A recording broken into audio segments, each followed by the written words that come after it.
मजाली है खुला में सरकस सिनेमा देखो मजाली है खुला में चाट छोला चौमिन खिएबो झुलैबो नहवाला झूला में चाट छोला चौमिन खिएबो झुलैबो नहवाला झूला में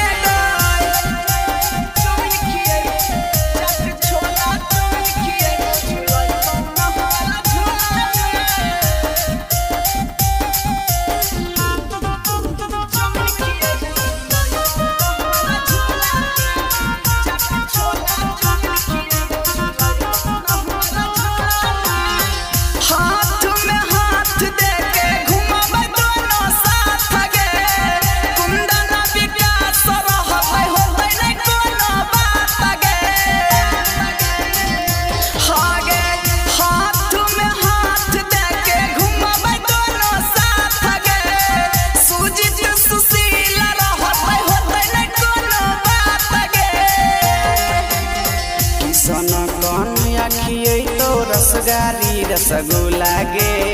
किसन कौन आखिए तो रसगारी रसगुल्ला गे